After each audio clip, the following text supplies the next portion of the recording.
가짜 인문학을 경계하라. 하늘 아래 존재하는 모든 학문과 철학을 가짜와 진짜로 구별할 수 있을까? 결론은 없다. 단지 그것을 연구하고 전하는 자의 생각과 말 속에 예수 생명이 살아있는가 아닌가의 차이가 핵심이다. 따라서 하나님의 말씀이 담긴 성경을 알기 위해서는 사람에 관한 학문 즉 인문학에 대해 알아야 한다. 특히 역사, 문학, 철학에 대해 잘 알수록 성경의 이해가 빠르다. 중세 신학자 존 칼빈도 사람을 아는 지식과 하나님을 아는 지식을 연결해야 하나님의 뜻을 제대로 이해할 수 있다고 말했다. 몇 년 전부터 불어닥친 인문학 열풍은 인간의 삶을 더욱 복잡하고 왜곡되게 만들어간다.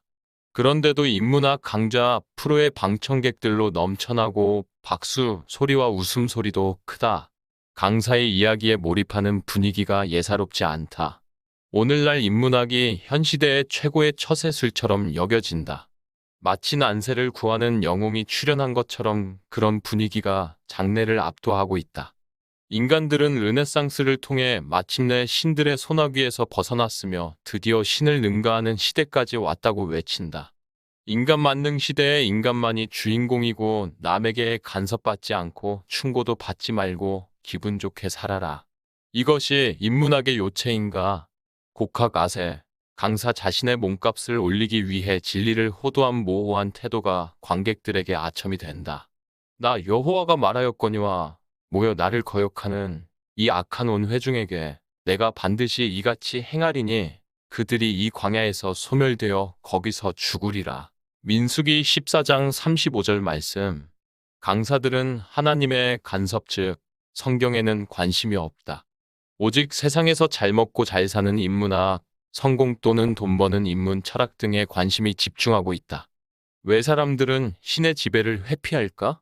물론 하나님의 영광을 가리는 수많은 교회와 목사들의 타락하고 사악한 행동을 하는 그들에게 진절머리 났을지도 모른다. 그런데도 자식이 부모를 버리지 못하듯이 인간은 창조주 하나님으로부터 결코 숨거나 도망가지 못한다. 우리가 사는 지구는 하나님의 손바닥에 놓여 있다. 과거 시대에도 인간들은 하나님의 수많은 경고에도 아랑곳 없이 마음대로 살다가 주님은 지구를 바닥에 내동댕이 친 적이 있다. 우리가 사는 지금이 바로 그때이다. 하나님은 인간이 죄 짓는 것을 제일 싫어하신다. 예수 생명이 없는 인문학은 죄 문제를 해결하지 못한다.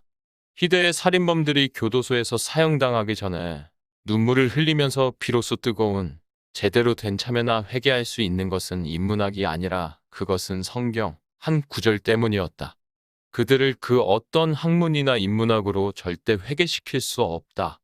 그들이 죽기 직전 구원받아 천국 간 예수님 십자가 우편에 매달린 강도처럼 아무리 지은 죄가 크다 하더라도 말도 없고 오직 문자로 되어 있는 성경 한 구절에 의해 그들은 고귀한 인간성을 되찾게 된다. 철저한 참회, 회개 끝에 유가족에게 진실한 용서를 구하고 확정된 형 집행을 앞두고 예수님을 전도하기에 바쁘다. 죽기 전에 순한 어린 양이 되어 주여 내 영혼을 받아주소서 하면서 맑고 밝은 영혼을 간직한 채 형장의 마지막을 즐긴다. 예수 생명이 없는 인문학이 저지르는 죄악은 엄청나다. 사람마다 지은 죄가 태산을 이룬다. 그것은 마치 악취나는 대변에 향수를 뿌리는 것과 같다. 인간 삶의 근원적인 해결책은 유일하게 말씀이 살아있는 성경뿐이다.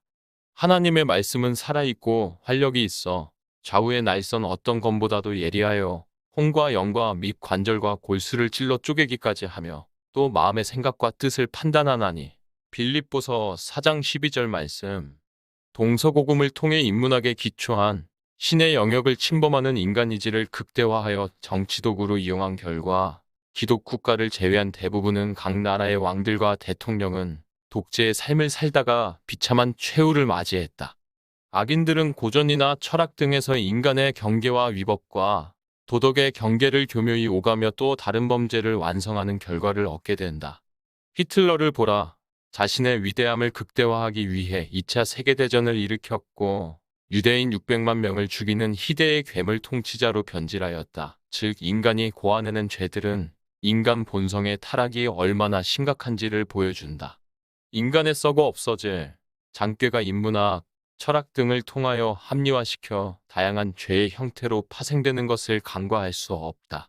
예수 생명이 사라진 인문학에서 소확행이나 새로운 유행을 만든 것들의 파생으로 서민들의 관심을 증폭시키지만 결국 죄의 교묘함을 더욱 부추기는 역할을 하게 된다. 궁극적인 이타가 없다. 고전들을 통하여 획득한 지식을 창의적 아이디어와 결합해 새로운 범죄들을 고안하는 데 사용된다는 것이 놀라울 따름이다. 정치판이나 언론들의 간교함을 보라. 이 세상에 선한 영향력을 증대시켜주는 것은 오직 성경 말씀밖에 없다. 세상에 그 어떤 것, 플라톤, 소크라테스, 공자, 맹자, 노자 등등 세상의 지식, 철학 모두 다 합쳐도 성경 말씀 한 구절보다 못한 초등학문에 지나지 않는다는 점을 명심해야 한다. 즉 예수 생명이 없는 인문 철학이 세상을 타락시키는 주범으로 작용하고 있다. 누가 철학과 헛된 속임수로 너희를 사로잡을까 주의하라. 이것은 사람의 전통과 세상의 초등학문을 따르며 그리스도를 따름이 아니니라. 골로새서 2장 8절 말씀. 인문학 강사는 말한다. 인간이 메인이다. 하나님 도움 없이 어떻게 하면 인간의 효율을 높일 수 있는가? 우리에서 나로 돌아가야 한다. 내가 전부다. 또 말한다. 왜 자유롭게 살지 못하는가? 우리가 진정 배워야 할 인문학은 만유의 주이신 하나님께서 우리에게 주신 참된 것, 아름다운 것, 선한 것을 알기 위한 것이어야 한다. 하나님 없는 오직 자신을 믿고 자신만이 최고이며 힘이 있고 돈이 있고 권력을 얻기 위한 인문학을 신봉하는 것은 명백한 우상 숭배이다. 감사드립니다. 다음 편을 기대해 주세요.